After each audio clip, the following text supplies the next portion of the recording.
नमस्कार। हमारे साथ अब agri farmer and trade association के जनरल सेक्रेटरी सुनील बलदेवा जुड़े हैं। साथ ही साथ आईग्रेन इंडिया के डायरेक्टर राहुल चौहान भी हैं और फोकस हम यहां पर अब दालों में करेंगे। राहुल, पहले आपसे जानना चाहेंगे और आप ही की एक रिपोर्ट हम पढ़ रहे थे जहां पर जो लैंडेड तुअर के प्राइसेस हैं उनमें लगातार गिरावट देखने को मिली है। 1 नवंबर और 1 दिसंबर के अगर भाव देखे जाएं तो अक्रॉस यहां पर गिरावट है। कैसे देखते हैं आप ये नंबर्स? और ये तो एक ही महीने का ट्रेंड हमारे पास है, लेकिन मंथ ऑन मंथ ट्रेंड्स कैसे रहे हैं? को जो इम्पोर्टेड खासकर जो अफ्रीका से तुअर इम्पोर्ट हुई है उसके प्राइसेस में काफ़ी गिरावट आई थी। अरुषा तुअर जो थी कल जो है 5700 रुपये बिकी है, जो 1 नवंबर को 6250 रुपये थी, यानी 550 रुपये की गिरावट दिखेगी। ठीक इसी तरह मोजाम्बिक तुअर लास्ट मंथ से $350 घटकर करीब 4850 और सॉरी मलावी तुअर और मोजाम्बिक जो है 800 रुपये घटकर कल 5400 रुपये तक आई है। और चेन्नई बोर्ड की अगर आप बात करते हैं तो पिछले एक महीने में भाव करीब 450 रुपये प्रति क्विंटल घटे हैं। मेन रीजन घटने का कारण है कि जो अफ्रीका से जो इम्पोर्ट इंडिया में बढ़ने लगा है ऑल ऑफ अ सडन अच्छी क्रॉप होने की वजह से, और म्यांमार में नई क्रॉप आने वाली है, तो म्यांमार के जो निर्यातक हैं वो अच्छी बड़ी से बड़ी मात्रा में भारत में माल जो है भेजना चाहते हैं। 1 दिसंबर को म्यांमार में तुअर लेमन के भाव $850 थे, जो 1 नवंबर को 890 थे, यानी $40 पिछले एक महीने में घटे हैं। इन कारणों से इम्पोर्ट जो है इंडिया में कम कॉस्ट पे हो रहा है। साथ ही डोमेस्टिक क्रॉप भी अब धीरे धीरे बाजारों में आने लगी है। कर्नाटक में पिछले एक सप्ताह से नई तुअर बाजारों में आने लगी है, और गुलबर्गा पिंक वैरायटी जो नई तुअर है वो 6700 से 7100 तक बिक रही है, और मरब्ती क्वालिटी जो है 7000 से 7300 रुपये प्रति क्विंटल पर बिकती है। आज सोलापुर में नई तुअर की आवक हुई है, और मारुति जो है करीब 7711 रुपये, और पिंक वैरायटी 6800 रुपये के भाव पर बिकी है। फिलहाल जो है तुअर में नमी की मात्रा अधिक आ रही है, इस वजह से थोड़ी कीमतें कम है, परंतु एमएसपी जो है 6600 रुपये से अधिक है।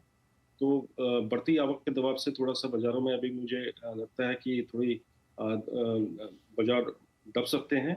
इस वर्ष जो हमारा अनुमान है वो 35 लाख टन रहने का अनुमान है, जो पिछले वर्ष 38 लाख टन था, जबकि हमारी खपत 45 लाख टन की रहती है, यानी हमें खपत को पूरा करने के लिए अतिरिक्त 10 लाख टन तुअर की जो है जरूरत रहेगी। और पूल में जो है जो बफर स्टॉक है उसमें थोड़ी लास्ट 2 सालों से तुअर की जो सरकारी खरीद है वो उम्मीद के अनुसार नहीं हो पाई। इस वजह से हमें इम्पोर्टेड तुअर खरीदनी पड़ रही है। और साथ ही जैसे कई सिविल सप्लाई कॉर्पोरेशन के टेंडर्स आते हैं, जैसे तमिलनाडु है, वहाँ से भी तुअर दाल खरीद के टेंडर जारी हो रहे हैं। आज आंध्र प्रदेश से भी खरीद का सिविल सप्लाई से तुअर की करीब 7000 मैट्रिक टन खरीद के टेंडर जारी हुए हैं। तो ओवरऑल जो है तुअर में आवक के दबाव से थोड़ा बहुत बाजार जो है दब सकता है, लेकिन जैसे क्वालिटी इंप्रूव होगी भाव और बढ़ेंगे। और मेरा ये मानना है कि आवक के दौरान जब सरकारी खरीद शुरू होगी तो तुअर की कीमतें जो है एमएसपी से ऊपर रह सकती हैं। ओके, ठीक है। तो एज ऑफ नाउ बुआई ज्यादा हुई थी, आवक बाजार में कम है और जो इंपोर्ट्स हैं वो भी सस्ते हो रहे हैं और उन सबका दबाव हमने यहाँ पर तुअर के भाव में काफी क्लियरली आते हुए देखा है। सुनील जी, आप कैसे देखते हैं ओवरऑल दालों को? क्योंकि जहां तक चने की बुआई के नंबर्स हमारे पास जो लेटेस्ट सरकार की तरफ से आए हैं वो भी ज्यादा है, यानी कि इवन एज भावों में कोई बहुत बढ़त पिछले एक साल में देखने को नहीं मिली है, उसके बाद भी बिजाई यहाँ पर काफी खासी अच्छी है। मनीषा जी, ये आंकड़ों ने थोड़ा सा अचंभित सबको किया है, क्योंकि करीबन 55% में बुआई हो चुकी है, आंकड़ा हो चुका है। उसमें करीबन पिछले साल के लगभग ही चने की बुआई है। जहां तक उड़द और तुअर की बात करें तो इसमें सरकार की तरफ से सीधा सीधा मैसेज था कि यदि इसमें तेजी हुई तो हम कड़े कदम उठाएंगे। जैसा सरकार ने बीच में ये भी सोचा था कि एक पीरियड लिमिट लगा दी जाए कि इंपोर्ट करने के इतने दिन के अंदर आपको माल बेचना पड़ेगा। तो उन दोनों के चलते यहाँ पे फर्क पड़ा है, क्योंकि इंपोर्टर ने ऊपर भाव में बाहर माल खरीदना बंद कर दिया था, जिससे की वजह से बाहर जो है डॉलर में, जैसा राहुल जी ने बताया कि उड़द और तुअर में काफी गिरावट आई है, जिसकी वजह से कॉस्टिंग नीचे पड़ी है। और दूसरा, अफ्रीका से करीबन 3 वेसल आ चुके हैं, 2 बर्थ के लिए वेटिंग कर रहे हैं और 1 वेसल रास्ते में है।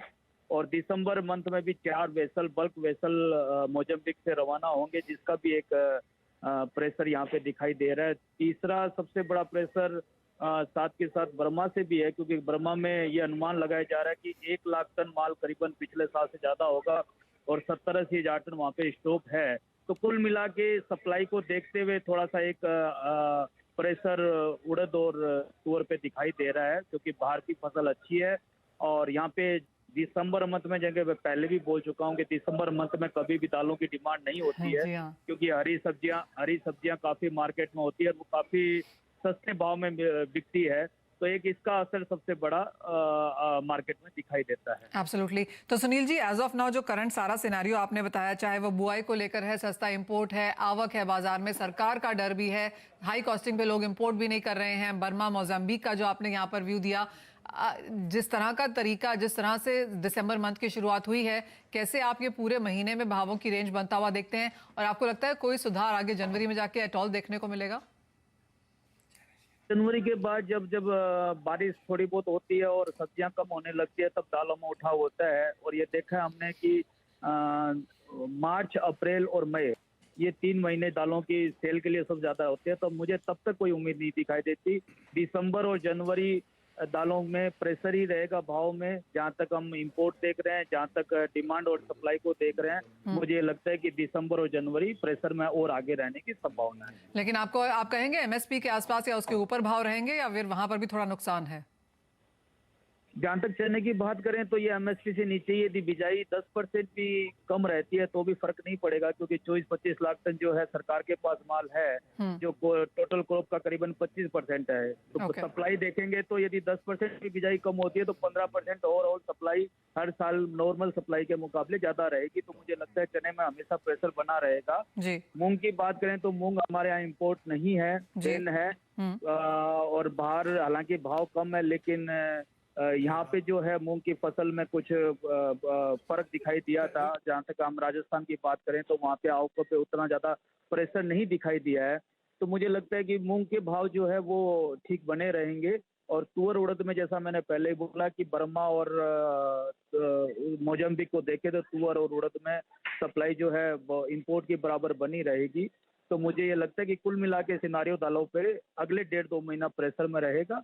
और जब तक ये चुनाव भी निपट जाएंगे, सरकार भी थोड़ा रिलैक्स हो जाएगी, उसके बाद ही मुझे लगता है कि कुछ उम्मीद होगी इसमें भाव बढ़ने की। ऑल राइट, यानी कि दिसंबर जनवरी फिलहाल यहाँ पर मुनाफे के तौर पर दालों में तो भूल जाना चाहिए, भाव एक रेंज में रहने की उम्मीद है, आवक अच्छी खासी है, तो वो भी एक फैक्टर यहाँ पर काफी स्ट्रांग रहेगा। राहुल जी, बहुत शुक्रिया साथ जुड़ने के लिए, आपका भी सुनील जी। इसी के साथ मुझे भी दीजिए इजाजत। कमोडिटीज में आज इतना ही। बता दें कि मनी कंट्रोल पर दिए गए विचार एक्सपर्ट्स के अपने निजी विचार होते हैं। वेबसाइट या मैनेजमेंट इसके लिए उत्तरदायी नहीं है। यूजर्स को मनी कंट्रोल की सलाह है कि कोई भी निवेश निर्णय लेने से पहले सर्टिफाइड एक्सपर्ट की सलाह लें।